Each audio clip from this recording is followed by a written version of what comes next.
Good morning. My name is Dana Nessel. I'm Attorney General of the state of Michigan, and I'm here today to introduce my Solicitor General, Fadwa Hammoud, and Wayne County Prosecutor Kim Worthy, who have an important announcement today to make regarding the Flint water investigation. Now, I took no part in that investigation, but thought it was important for me to be here today to thank them for their service and to review for the public what my role and my office has played in the various matters we've been charged with in terms of handling the Flint water crisis. Now, the Attorney General has a unique and multifaceted job in the state of Michigan. By law, I am Michigan's chief law enforcement officer, able to prosecute crimes under state law in each of Michigan's 83 counties. I am the attorney for our state government, charged by law with providing legal representation to state governmental bodies and officials in the performance of their duties. But last, and certainly not least, I am your attorney. I am the people's attorney, and I'm able to bring lawsuits on behalf of the people of this state whenever their interests are in jeopardy. Now, my department handles more than 35,000 cases a year, and in most of these instances, I can perform these roles simultaneously and seamlessly. But on rare occasions, the roles that I am entrusted to play can sometimes create potential conflicts with other roles, or at least can give the appearance of such conflicts. So because of this, our Supreme Court has recognized a special procedure that allows my office to continue to perform its legal duties even when faced with a perceived or actual conflict of interest. That procedure is our office's conflict wall process. And under this process, my office erects a wall by which impacted staff are screened off from each other and operate entirely independently of one another as if they were attorneys working in separate law firms. Now, this process allows us to fully comply with our ethical obligations as attorneys while still allowing us to fully perform our duties and responsibilities under state law. When I took office on January 1st of 2019 and took over some of the most significant civil cases and criminal investigations in the history of our state, none were more consequential than the Flint water crisis. The crisis resulted in more than 100 civil lawsuits against state agencies and employees that my department was defending, along with a criminal investigation that the department had initiated to determine who, if anyone, should be charged as a result of the crisis. Because of that, a conflict wall had been erected separating the criminal and civil teams, and I was presented with the most difficult decision in my tenure as Attorney General as to which side of the wall I would work with. Well, I chose to work on the side of civil litigation and not the criminal investigation because I was committed to trying to resolve those lawsuits as quickly as possible and in a manner that was in the best interests of the people of our state. As for the department's criminal investigation, I demonstrated my commitment to ensuring that a fair, just, and complete investigation occurred by appointing the two best prosecutors I know to oversee that work, my Solicitor General, Fadwa Hammoud, and Wayne County Prosecutor Kim Worthy. Fadwa and Kim's commitment to pursuing justice for victims is reflected in their track records as career prosecutors, and, in my opinion, their reputations are unmatched in this state. 2 years ago, I stood at a press conference to announce that they would be taking over the criminal investigation of the Flint water crisis. And by placing one of the department's most important criminal investigations under their full and complete control, I placed my trust and the City of Flint's trust in their very capable hands. Well, today we have come full circle as I stand here in my department's new Flint office to hear the results of their investigation along with the rest of you. Now, regardless of the outcome, I wanted to take this opportunity to thank Fadwa and to thank Kim and their incredible team of prosecutors and investigators. They took on what is the largest criminal investigation in the history of the state of Michigan without hesitation. And so I wanted to make sure that I had the opportunity to thank them personally and publicly today. And with that, I will now turn this over to Kim Worthy to begin their announcement.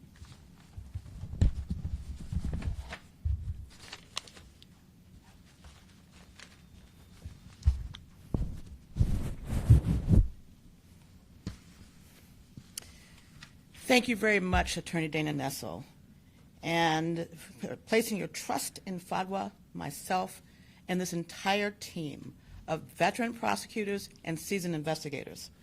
Our work on this case begins with the understanding that the impact of the Flint water crisis cases and what happened in Flint will span generations and probably well beyond the way others will live our lives. This case has nothing whatsoever to do with partisanship. It has to do with human decency, resurrecting the complete abandonment of the people of Flint, and finally holding people accountable for their alleged unspeakable atrocities that occurred in Flint all these years ago. Pure and simple, this case is about justice, truth, accountability, poisoned children, lost lives, shattered families that are still not whole, and simply giving a damn about all of humanity. This investigation was carried out by career prosecutors and public servants who know how to conduct a criminal investigation, follow the evidence without any preconceived notion whatsoever, and use all the necessary and available investigative tools to law enforcement. Through the course of this investigation, we reviewed literally millions and millions of documents and several hundred electronic devices, executed dozens of search warrants, and worked countless hours even in the midst of the COVID-19 pandemic. From the start, this investigation sought to utilize any and all of the resources that I just spoke about that could give the citizens of Flint a full investigation that they deserved. One of these resources included enlisting a group of world-renowned infectious disease experts to study the deaths in this case and to study the deaths in Flint that were potentially related to Legionella. It is critical that these deaths be reviewed by unbiased, highly qualified professionals. These experts individually reviewed each case and made an independent determination as to each and every cause of death. The panel then convened to review and adjudicate their conclusions. In terms of the massive electronic data in this case that was compiled and reviewed, this is one of the largest criminal investigations currently underway in the world. In January of 2020, last year, the team filed a grand jury petition with the chief judge of the 7th Circuit Court for Genesee County. That petition was granted, and the Honorable Judge David Newblatt was appointed by the chief judge to act as a one-man grand juror to investigate these crimes related to the Flint water crisis. The grand jury issued indictments after listening to and evaluating all of the evidence presented. A grand jury provides a broad range of investigative tools. The size and scope of this investigation required the use of all investigative tools available. The greatest benefit to our use of the grand jury was that it clearly provided the ability to conduct this investigation expeditiously and efficiently, and to use the public resources in the most efficient way possible. But we were also bound by the statutory requirements, the statutory secrecy provisions of the grand jury statutes, in particular, Michigan compiled laws 767.3, 767.4, and 767.18. We could not, and in fact still cannot, talk about the witnesses, what they will say, or the evidence that was presented to the grand juror. We mentioned these secrecy and statutory provisions only because it was today, after the defendants surrendered themselves and arranged to be processed, and then they were arraigned, that we were able to announce what these indictments contained. Had we disclosed this information from the grand jury in violation of these secrecy provisions that I've outlined, it would not only have perhaps jeopardized our investigation, but it would have been a crime. So today was the first day we were able to present this material. Therefore, any statement or suggestion that the Attorney General's office wrongfully withheld information is disingenuous and inconsistent with the law that I've outlined for you. The prosecution team will continue to be motivated solely by the evidence and nothing else, and will vigorously pursue justice in this case for the citizens of Flint. With that, I would like to turn it over to Solicitor General Fadwa Hammoud to discuss the specific crimes, defendants, and indictments.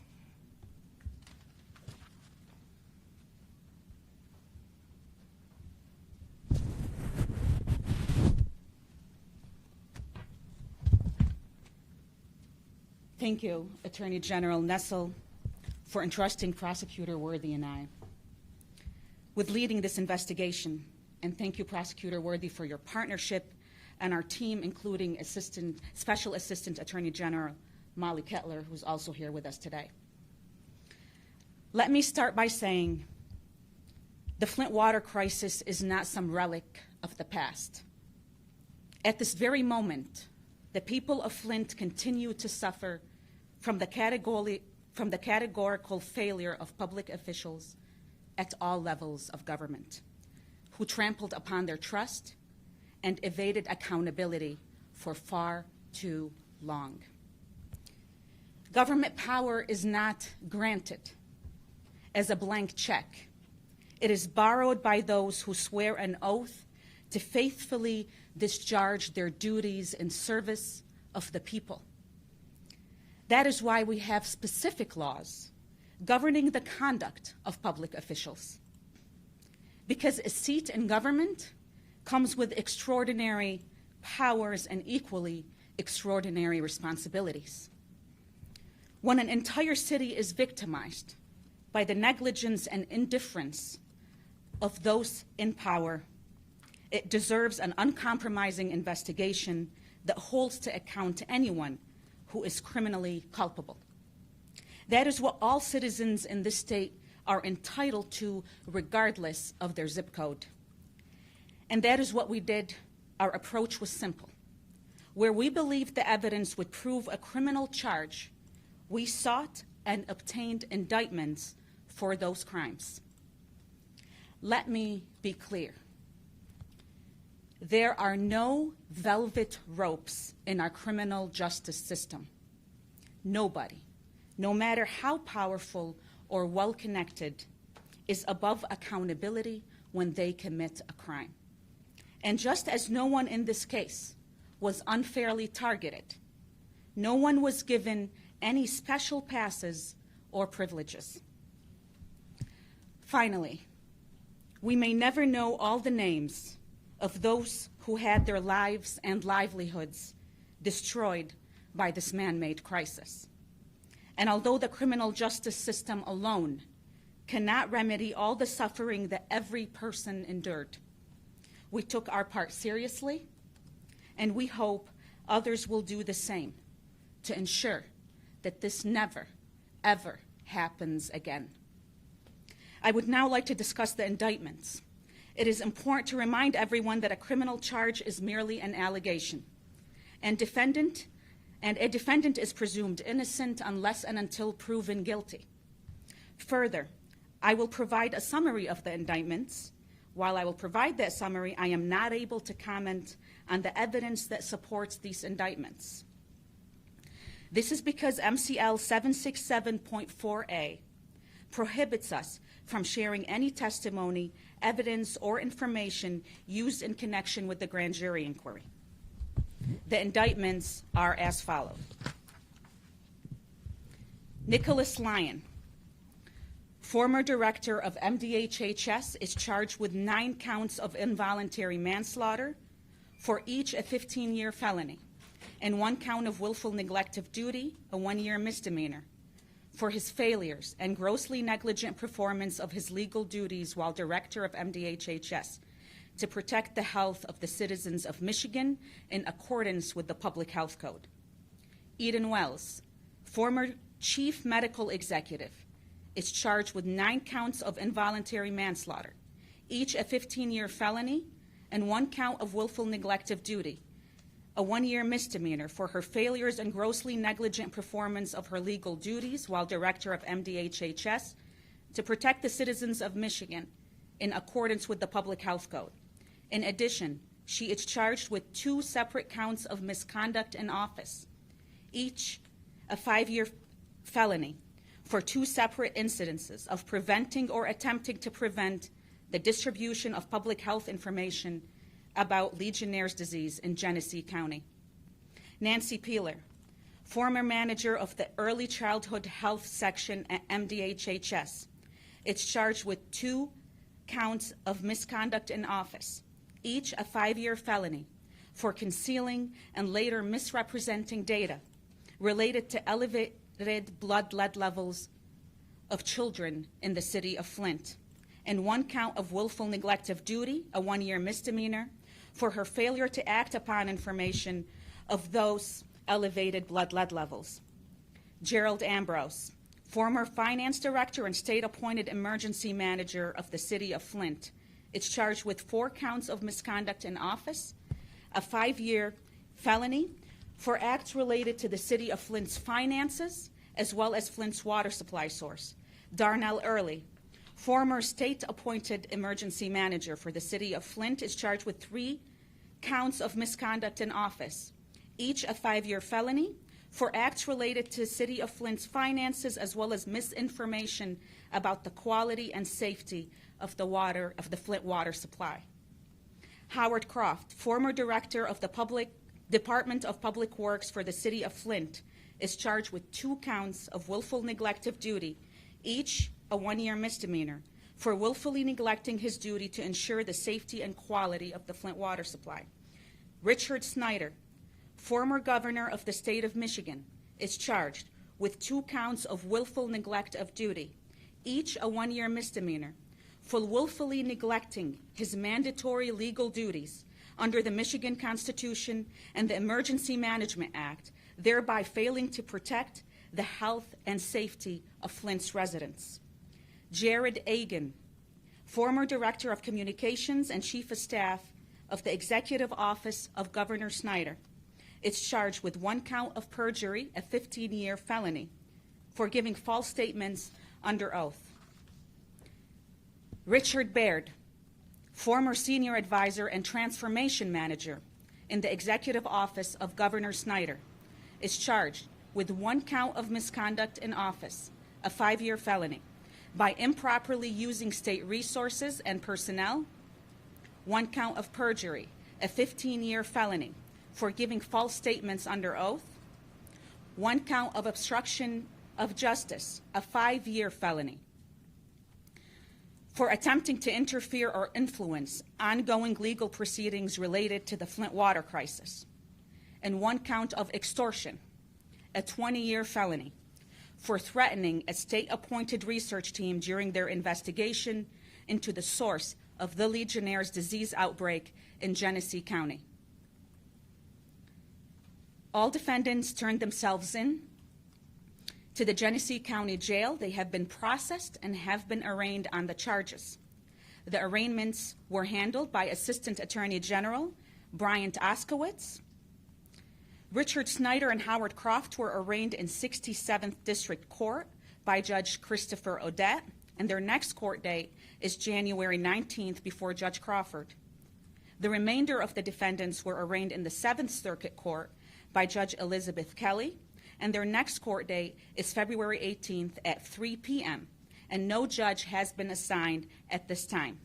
I'd like to take this moment to acknowledge the work and assistance of Judge Newblatt and his staff, the 7th Circuit Court in Genesee County, as well as the Genesee County Sheriff in accommodating our prosecution team during this grand jury proceeding, especially during this pandemic, and the ensuing processing and arraignment of the defendants. I want to personally thank Genesee County Sheriff Chris Swanson for working with our chief investigator and investigative team to ensure defendants were processed in an efficient manner. Like any criminal case, as it proceeds through the court system, new evidence may come to light or new witnesses may come forward.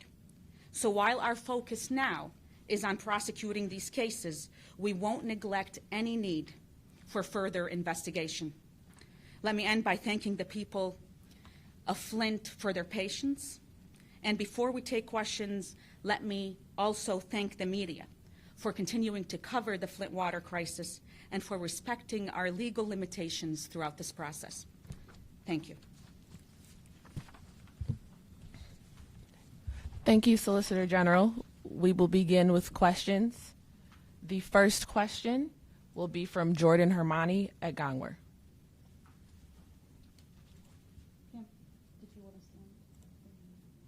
Hi, hello, can you hear me? Can you hear? I can hear. Yes. Okay, hi, thank you for taking my question. On a general note, how is what Rick Snyder did during his time in office in the Flint water crisis different than any other time a governor made a wrong call and people got hurt? I know you can't discuss specifics, but I was wondering if you could elaborate on the willful neglect charge. What I can say, I mean, obviously you've already heard us state the law and prosecutor Worthy stated the law. We can't comment on the specific or the evidence or testimony taken in this case.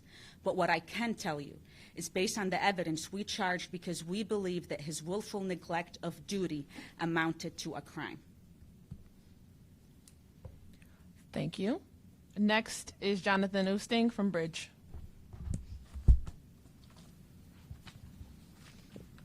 Yeah, thank you for taking my question. Some of the arguments raised by allies of Nick Lyon and the governor as well have suggested it may have a chilling effect on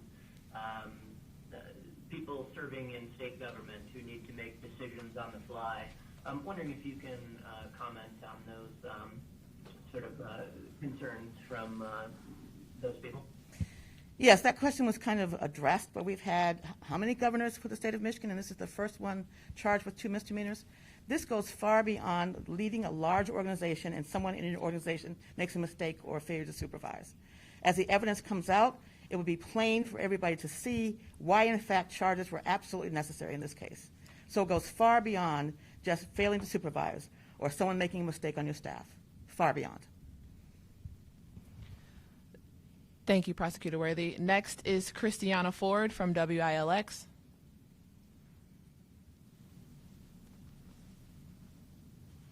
Christiana, unmute yourself. If not, we'll move on to the next one. Hi, I have 2 audio channels playing. My question is, what evidence can you give right now as far as these defendants saying that they're unfortunate,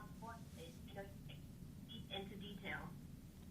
She said, what evidence can you explain or provide regarding the defendant saying that this is unwarranted? We can't provide any evidence at all.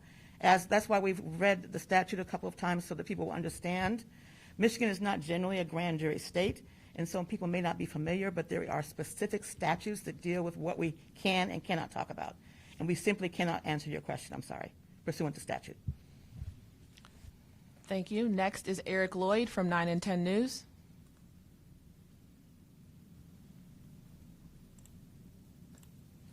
Eric, unmute yourself. If not, we will move on to the next. I didn't have a question. Oh, okay. Thanks, Eric. Next is Constanza Mayo from CBS. No question. Paul Egan from the Free Press. Thanks. Are you expecting more charges, or are we kind of up against the statute of limitations in terms of the possibility of any new charges? Thank you. As we stated, if new evidence were to come to light, I mean, this is an ongoing investigation, and if there is evidence that would prove that a crime was committed, we will surely go where the evidence will lead. Thank you. Next is Stephanie Parkinson from WEYI. Stephanie? Okay. Jim Kurtzner from WXYZ. Thank you for taking my question. I have kind of a multi-part question. Why did you choose to go to a grand jury rather than just issue these charges through the Office of Attorney General? I know you can't discuss certain specifics of the grand jury process, but was a charge of involuntary manslaughter considered for Governor Snyder. Some people have already said they're disappointed that he has not been charged with a felony, while some of his aides have been. And the last part of my question, how long will the people of Flint and the state of Michigan have to wait for justice? What's the time frame on all of these trials going through and getting a resolution one way or the other?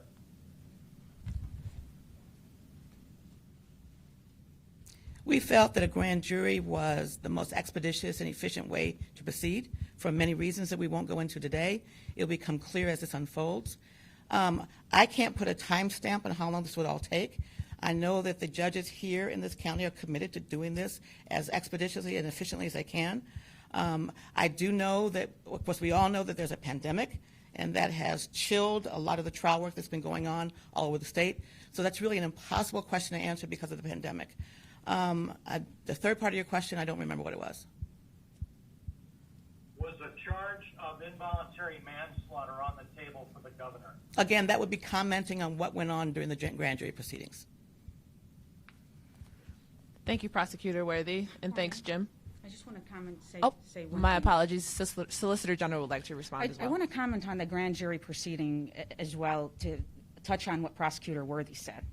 What this team did is make sure that we used every investigative tool at our disposal to investigate this case, because the people of Flint deserved that we treat this investigation as the most important investigation in the world, and that's how we proceeded.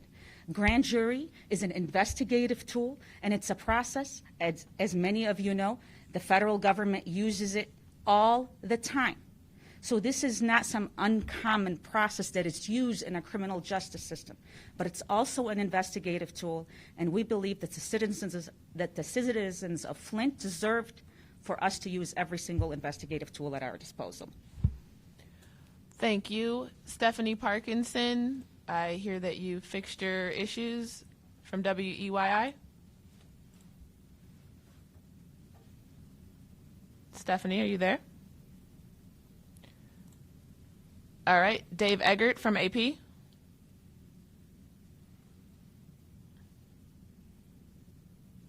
Hi, thanks for taking the call.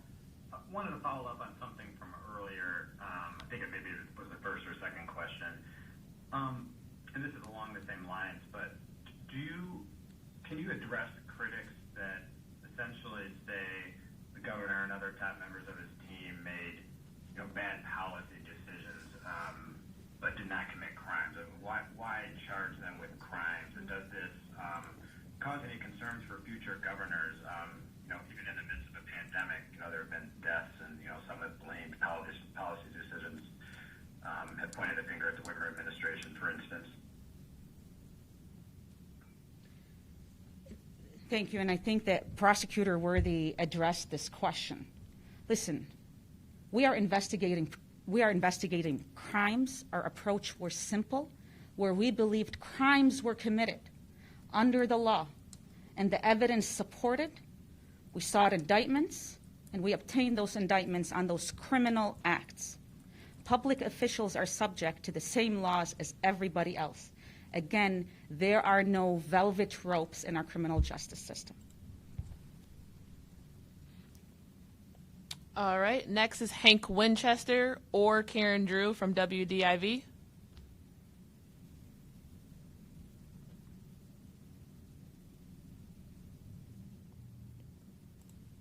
Okay.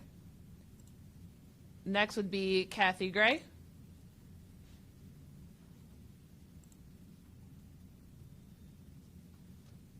Okay, Rick Pluta, Michigan Public Radio.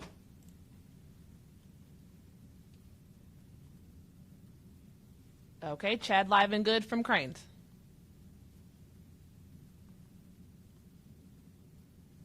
Chad, go ahead. I see you in the chat. Go ahead with your question. You can unmute.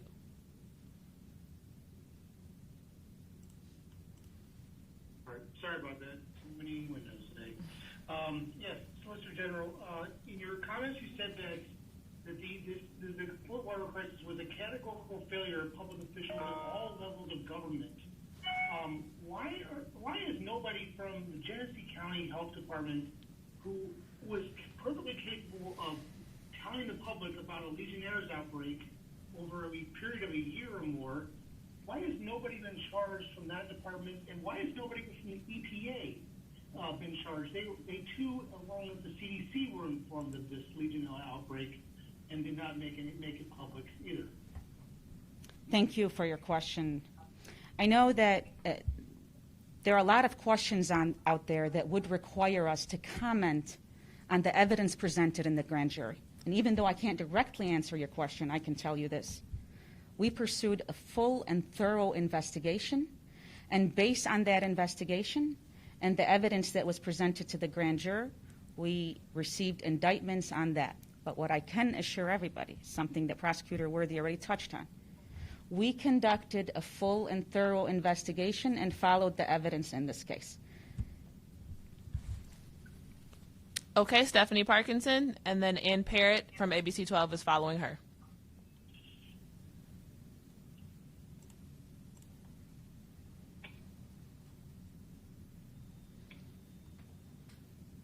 Go ahead, Ann. Thank you. One of the big questions here, how much taxpayer money has been spent over the last 2 years on this investigation? And do you find that it is worth it to spend this taxpayer money on 2 charges against the governor, the former governor, that result in him just receiving possibly up to 1 year in jail or a $1,000 fine? Let me start by saying that when we started conducting this investigation as to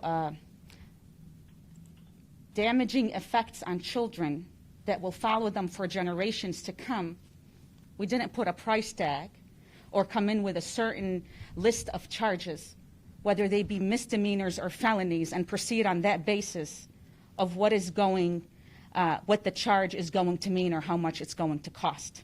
That's not the way we proceeded with the investigation. We never put a dollar value on this investigation, but this is what we did. We used our resources in a manner that was most efficient to the taxpayers. This grand jury process, what people need to understand, there will be no preliminary examinations on the felony charges.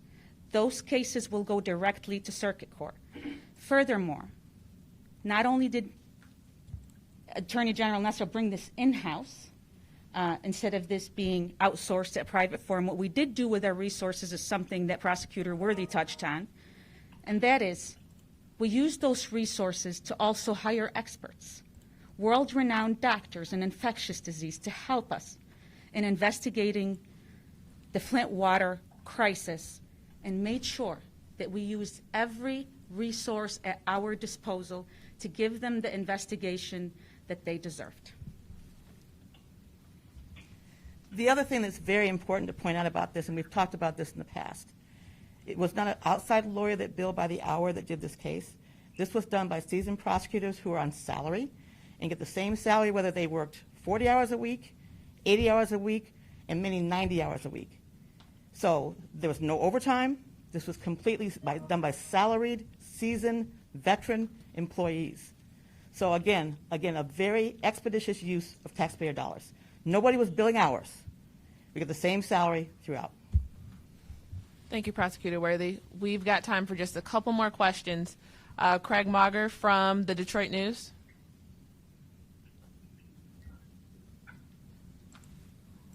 Craig, are you there? All right, Tim Skubic from WLNS.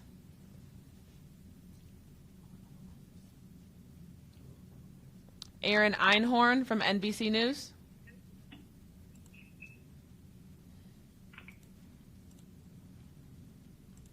Okay. Brianna, I'm sorry, your last name starts with an O, from WNEM.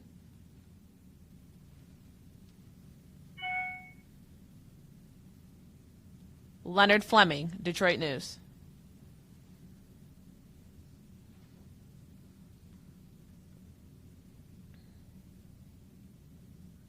Heather Walker, Wood TV. Thank you. How confident are you in the evidence that you have against former Governor Snyder that it will result in a conviction? Just like any other case, we charge cases that we can prove beyond a reasonable doubt. We do not charge cases that we cannot prove beyond a reasonable doubt. So we're confident in all the charges that we have meted out today. Thank you. Just a couple more questions. Joe Gillen from FREEP.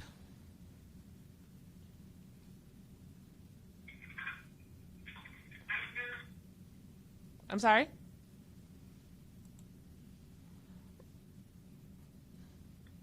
John Hewitt, WWJ News Radio.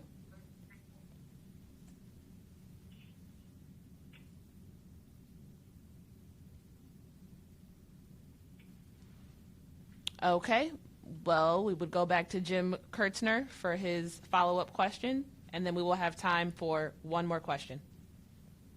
Thank you. My follow-up question is on the governor. Since he is charged with just 2 misdemeanors, what's the likelihood there could either be a plea bargain in that case, so we don't get to hear the evidence in court? Would you guys agree to that?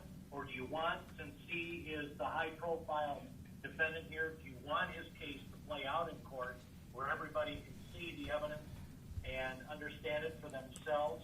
And since he's only charged with misdemeanors, can't he, in either a plea bargain or a sentence, eventually, since it's only a misdemeanor, have this expunged from his record? Okay, Jim, I think you know me well enough to know by now that it doesn't matter how high profile you are, how much money you have, what your ethnicity is, or any other process. These cases are charged just like any others that are charged out of my office, are charged whether we can prove the cases beyond a reasonable doubt. That's it. And again, it's way too early to talk about any other strategies or procedures or anything that's going to happen. This is the first stage. We still have a massive discovery stage that we're going to have, and I'm not going to comment at this time about any potentialities that may happen in this case down the road. All right, the last question will be from Stephanie Parkinson. She is asking, a publication called The Intercept claims the AG's office has evidence that should bring charges of misconduct in office for former Governor Snyder. Is there any validity to that claim?